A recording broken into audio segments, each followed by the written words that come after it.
দেখেন কি পরিমাণ বরফ জমে আছে। এটি স্যামসাংয়ের ইনভার্টারের একটি ফ্রিজ।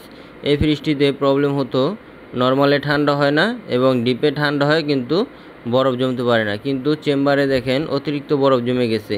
এটার কারণ কি? এটার কারণ হলো ফ্রিজটি অটো করছিল না। তো অটো করার জন্য এখানে কিন্তু কয়েকটি পার্টস লাগানো থাকে সেন্স করার জন্য। তো দেখেন এখানে আমি একটি সেন্সরের মধ্যে পানি দিয়ে সেন্সরটি আলগা করে নিলাম, যাতে আমি সেন্সরটি খুলে পরীক্ষা করতে পারি। তো এখানে সেন্সরের কারণে কিন্তু এই ধরনের প্রবলেম হয়, অথবা হিটার খারাপ থাকলে এরকম হয়। তো এটি দেখেন স্যামসাংয়ের ডিজিটাল ইনভার্টার একটি ফ্রিজ। এই ফ্রিজটি আগেও একবার আমি চেক করে গেছিলাম। এই ফ্রিজটির মধ্যে গ্যাস বেশি ছিল, আমি গ্যাস কমিয়ে দিয়ে গেছি। তো এখন কিন্তু 1 বছরের মতো ভালোই চলছিল। এরপর আবার প্রবলেম হয়েছে, আমি চলে এসেছি আবার ফ্রিজটি চেক করার জন্য।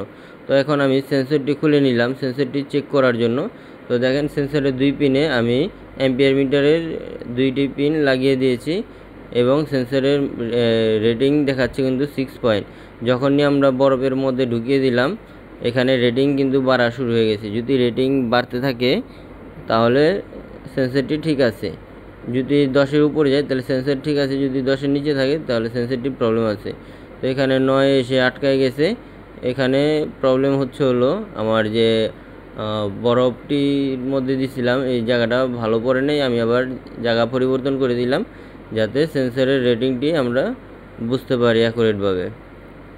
তো দেখেন এখানে 8 পয়েন্ট উঠে গেছে, 9 পয়েন্ট উঠে গেছে, আস্তে আস্তে বাড়তেছে, কিন্তু তার মানে সেন্সরটি ঠিকঠাকই আছে। সেন্সর যদি রেটিং কমে যায় তাহলে কিন্তু সেন্সরটি ডিস্টার্ব আছে।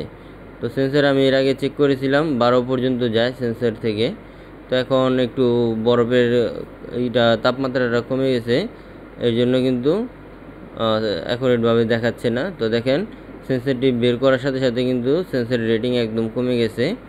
এবং আমরা এখন পরীক্ষা করব হলো, এখানে একটি ফিউজ আছে দেখতে পাচ্ছেন, হিটারের জন্য এই ফিউজটি ব্যবহার করা হয়। ফিউজ কাটা থাকলেও কিন্তু এই ধরনের প্রবলেম হতে পারে, আমরা ফিউজটি চেক করব। তো ফিউজটি আমরা খুলে নিই।